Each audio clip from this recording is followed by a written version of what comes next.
اعوذ باللہ من الشیطان الرجیم، بسم اللہ الرحمن الرحیم۔ الحمد للہ رب العالمین والصلاۃ والسلام علی سید المرسلین وخاتم النبیین، اما بعد۔ صحیح بخاری باب کتاب کتابۃ المرتدین والمعاندین وقتالہم۔ حدیث نمبر 6918، اردو ترجمہ۔ باغیوں اور مرتدوں سے توبہ کرانے، ان سے لڑنے کا بیان۔ کتاب اور جو شخص اللہ کے ساتھ شرک کرے اس کے گناہ اور دنیا اور آخرت میں اس کی سزا کا بیان۔ اللہ تعالیٰ نے سورہ لقمان میں فرمایا شرک بڑا گناہ ہے، اور سورہ زمر میں فرمایا اے پیغمبر اگر تو بھی شرک کرے تو تیرے سارے نیک اعمال اکارت ہو جائیں گے اور ٹوٹا پانے والوں یعنی کافروں اور مشرکوں میں شریک ہو جائے گا۔ ہم سے قریبہ بن سعید نے بیان کیا، انہوں نے کہا ہم کو جریر بن عبد الحمید نے، انہوں نے اعمش سے، انہوں نے ابراہیم نخعی سے، انہوں نے علقمہ سے، انہوں نے عبداللہ بن مسعود رضی اللہ عنہ سے، انہوں نے کہا جب سورہ انعام کی یہ آیت اتری جو لوگ ایمان لائے اور انہوں نے ایمان کو گناہ سے آلود نہیں کیا یعنی ظلم سے، تو آیت حضرت صلی اللہ علیہ وسلم کے صحابہ کو بہت گرا گزری۔ وہ کہنے لگے بھلا ہم میں سے کون ایسا ہے جس نے ایمان کے ساتھ کوئی ظلم یعنی گناہ نہ کیا ہو؟ آن صلی اللہ علیہ وسلم نے فرمایا اس آیت میں ظلم سے گناہ مراد نہیں ہے بلکہ شرک مراد ہے۔ کیا تم نے حضرت لقمان علیہ السلام کا قول نہیں سنا شرک بڑا ظلم ہے؟ حدیث نمبر 6919، اردو ترجمہ۔ ہم سے مسدد بن مسحرد نے بیان کیا، کہا ہم سے بشر بن مفصل نے کہا ہم سے سعید بن ایاس جریری نے، دوسری سند امام بخاری نے کہا مجھ سے قیس بن حفص نے بیان کیا، کہا ہم سے اسماعیل بن ابراہیم نے کہا ہم کو سعید جریری نے خبر دی، کہا ہم سے عبد الرحمن بن ابی بکرہ نے بیان کیا، انہوں نے اپنے والد ابو بکر صحابی سے، انہوں نے کہا کہ آن صلی اللہ علیہ وسلم نے فرمایا بڑے سے بڑا گناہ اللہ تعالیٰ کے ساتھ شرک کرنا ہے اور ماں باپ کو ستانا ہے، ان کی نافرمانی کرنا ہے اور جھوٹی گواہی دینا ہے۔ جھوٹی گواہی دینا 3 بار یہی فرمایا یا یوں فرمایا اور جھوٹ بولنا برابر، بار بار آپ یہی فرماتے رہے یہاں تک کہ ہم نے آرزو کی کہ کاش آپ خاموش ہو رہتے۔ حدیث نمبر 6920، اردو ترجمہ۔ ہم سے محمد بن حسین بن ابراہیم نے بیان کیا، انہوں نے کہا ہم سے عبید اللہ بن موسیٰ کوفی نے بیان کیا، انہوں نے کہا ہم کو شیبان نحوی نے خبر دی، انہوں نے فراش بن یحییٰ سے، انہوں نے عامر شعبی سے، انہوں نے عبداللہ بن عمر بن عاص رضی اللہ عنہ سے، انہوں نے کہا ایک گنوار نام نامعلوم صلی اللہ علیہ وسلم کے پاس آیا، کہنے لگا یا رسول اللہ بڑے بڑے گناہ کون سے ہیں؟ آپ صلی اللہ علیہ وسلم نے فرمایا اللہ کے ساتھ شرک کرنا۔ اس نے پوچھا پھر کون سا گناہ؟ آپ نے فرمایا ماں باپ کو ستانا۔ پوچھا پھر کون سا گناہ ہے؟ آپ صلی اللہ علیہ وسلم نے فرمایا غموس قسم کھانا۔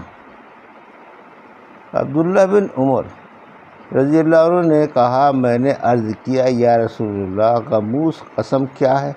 آپ نے فرمایا جان بوجھ کر کسی مسلمان کا مال مار لینے کے لیے جھوٹی قسم کھانا۔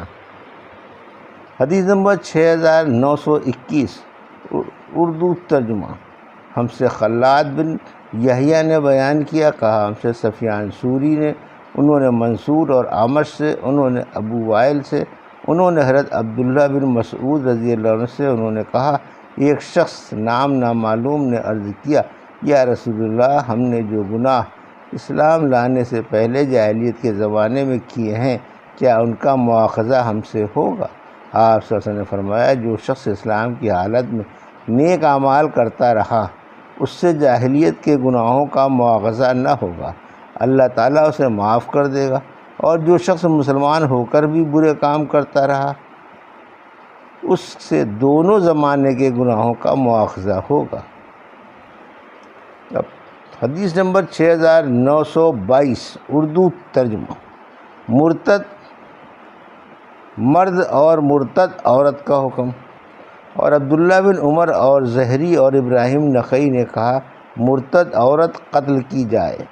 اس باب میں یہ بھی بیان ہے کہ مرتدوں سے توبہ لی جائے، اور اللہ تعالیٰ نے سورہ آل عمران میں فرمایا اللہ تعالیٰ ایسے لوگوں کو کیوں ہدایت کرنے لگا جو ایمان لا کر پھر کافر بن گئے، حالانکہ پہلے یہ گواہی دے چکے تھے کہ حضرت محمد صلی اللہ علیہ وسلم سچے پیغمبر ہیں، اور ان کی پیغمبری کی کھلی کھلی دلیلیں ان کے پاس آ چکی، اور اللہ تعالیٰ ایسے ہر دھرم لوگوں کو راہ پر نہیں لاتا۔ ان لوگوں کی سزا یہ ہے کہ ان پر خدا اور فرشتوں اور سب لوگوں کی پھٹکار پڑے گی، اسی پھٹکار کی وجہ سے عذاب میں ہمیشہ پڑے رہیں گے، کبھی ان کا عذاب ہلکا نہ ہوگا، نہ ان کو مہلت ملے گی۔ البتہ جن لوگوں نے ایسا کیے پیچھے توبہ کی اپنی حالت درست کر لی تو اللہ ان کا قصور بخشنے والا مہربان ہے۔ بے شک جو لوگ ایمان لائے پیچھے پھر کافر ہو گئے، پھر ان کا کفر بڑھتا گیا، ان کی تو توبہ بھی قبول نہ ہوگی، اور یہی لوگ تو پرے سرے کے گمراہ ہیں۔ اور فرمایا مسلمانوں اگر تم اہل کتاب کے کسی گروہ کا کہا مانو گے تو وہ ایمان لائے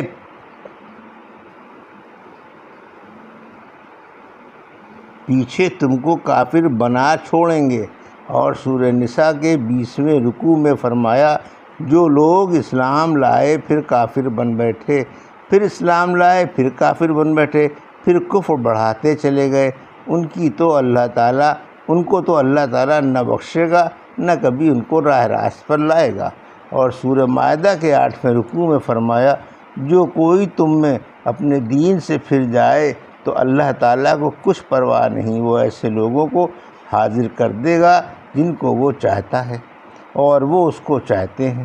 مسلمانوں پر نرم دل، کافروں پر کڑے، آخر آیت تک۔ اور سورہ نحل 14ویں رکوع میں فرمایا لیکن جو لوگ ایمان لائے پیچھے جی کھول کر یعنی خوشی اور رغبت سے کفر اختیار کریں ان پر تو خدا کا غضب اترے گا اور ان کو بڑا عذاب ہوگا۔ اس کی وجہ یہ ہے کہ ایسے لوگوں نے دنیا کی زندگی کے مزوں کو آخرت سے زیادہ پسند کیا، اور یہ بھی ہے کہ اللہ تعالیٰ کافر لوگوں کو راہ پر نہیں لاتا۔ یہی لوگ تو وہ ہیں جن کے دلوں اور کانوں اور آنکھوں پر اللہ نے مہر لگا دی ہے، وہ خدا سے بالکل غافل ہو گئے ہیں، تو آخرت میں چار و ناچار یہ لوگ ٹوٹا اٹھائیں گے۔ آخر آیت۔ ان ربک من بعدہا لغفور رحیم، ان رب کا من بعدہا لغفور رحیم تک۔ اور سورہ بقرہ 27ویں رکوع میں فرمایا یہ کافر تو سدا تم سے لڑتے رہیں گے جب تک ان کا پس چلے تو وہ اپنے دین سے تم کو پھیرا نہ دیں، مرتد بنا دیں، اور تم میں جو لوگ اپنے دین یعنی اسلام سے پھر جائیں اور مرتے وقت کافر مریں ان کے سارے نیک اعمال دنیا اور آخرت میں گئے گزرے، وہ دوزخی ہیں، ہمیشہ دوزخ ہی میں رہیں گے۔ امام بخاری رحمۃ اللہ علیہ نے یہاں ان سب آیت کو جمع کر دیا جو مرتدوں کے باب میں قرآن مجید میں آئی تھی۔ ہم سے ابو نعمان محمد بن فضل سدوسی نے بیان کیا، کہا ہم سے حماد بن زید نے، انہوں نے ایوب سختیانی سے، انہوں نے اکرمہ سے، انہوں نے کہا علی رضی اللہ عنہ کے پاس کچھ بے دین لوگ لائے گئے، آپ نے ان کو جلوا دیا۔ یہ خبر ابن عباس کو پہنچی تو انہوں نے کہا اگر میں حاکم ہوتا تو ان کو کبھی نہ جلواتا، دوسری طرح سے سزا دیتا، کیونکہ آن صلی اللہ علیہ وسلم نے آگ میں جلانے سے منع فرمایا ہے۔ آپ صلی اللہ علیہ وسلم نے فرمایا آگ اللہ کا عذاب ہے، تم اللہ کے عذاب سے کسی میت کو عذاب دو، میں ان کو قتل کروا ڈالتا، کیونکہ آن صلی اللہ علیہ وسلم نے فرمایا ہے جو شخص اپنا دین بدل ڈالے، اسلام سے پھر جائے، اس کو قتل کر ڈالو۔ یہ تھی صحیح بخاری باب کتاب الاستتابہ مرتدین کی حدیث نمبر 6918 سے 6922 کا اردو ترجمہ جو ابھی آپ نے سماعت فرمایا۔ اللہ سے دعا ہے کہ اللہ میں حدیثوں کی صحیح سمجھ عطا فرما اور ان پر عمل کرنے کی توفیق عطا فرما۔ آمین یا رب العالمین۔